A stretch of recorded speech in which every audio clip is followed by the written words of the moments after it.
Coming back from Lancaster on 283, my friends, in between one of the Centerville exits and E-Town, there's a farm on the right-hand side, and it has JN 316 on the farm. Some of you may have seen it come back and forth coming from Lancaster. And it doesn't say the verse, but it has that name. And sporting events used to have it too. That's John 3:16, what in today's gospel was. For God so loved the world that he gave his only son, so that everyone who believes in him might not perish, but might have eternal life. There's some scholars that say that the whole Bible could be condensed into that one line. What's it mean, my friends, and why exactly did he give his son? For what purpose? He gave his son. Harry Tukert was a very successful publisher.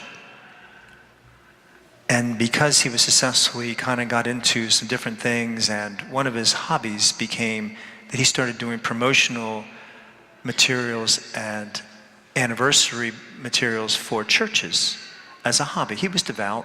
He was very successful, had a wife of almost 30 years, a few children that were grown at this point.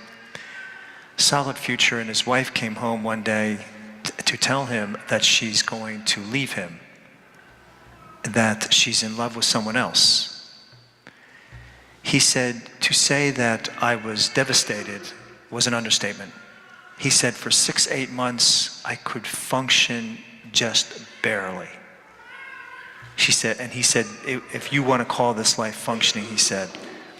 But anyway, after about 8 months, he was somewhat working part-time when he would get his head together. But there was a big meeting with one of these non-denominational churches like the LBC in Lancaster. These huge mega churches was doing some anniversary work that he was doing the promotional materials for. He walked into the lobby of the church, and there was like a wall that had some posters there. And the one poster showed this man, like with his head in his hands like that, just standing there. He looked at it and then came into like the congregation, the church area. And he sat in the chair for like 10 minutes or so. His mind was going into all sorts of directions, complete despair. And all of a sudden he got this mind, he said, what was that poster about? So he went out into the lobby and looked at this poster. There was no words in the main poster, just this man with his head in his hands. But on the bottom corner of this poster was 3 crosses. And underneath written, in script was, I know how you feel. I've been there myself. I know how you feel. I've been there myself. He went back into the church area, knelt down, and he said his life completely changed.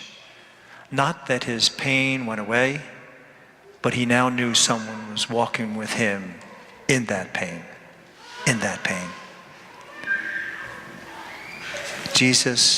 God so loved the world that he gave Jesus his only son,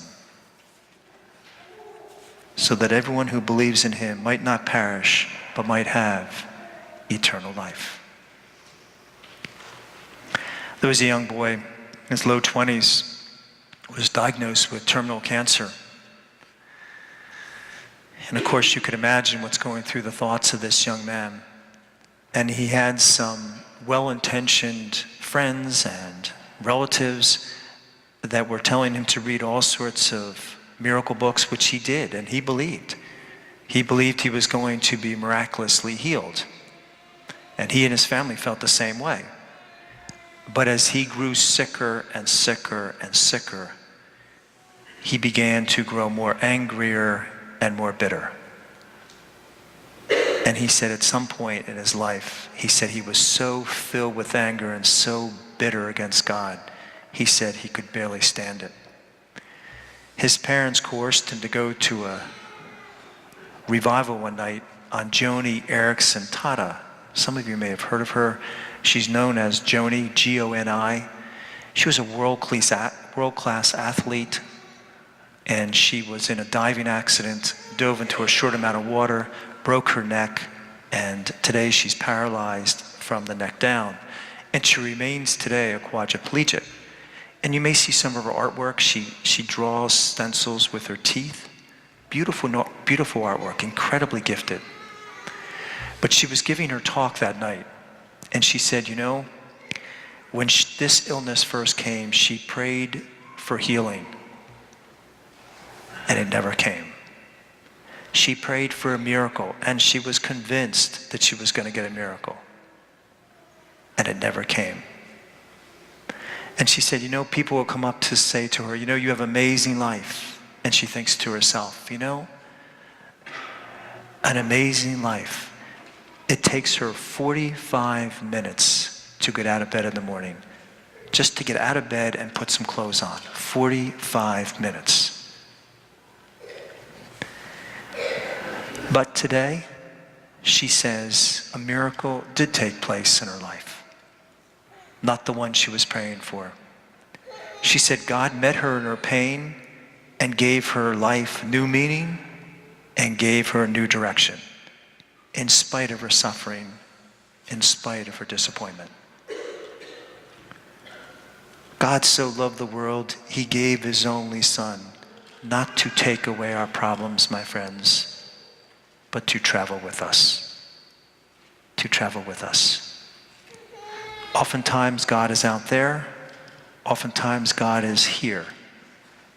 When he comes here, my friends, to our hearts, and that's a long distance from our head to our heart, and experience him, that's why he came.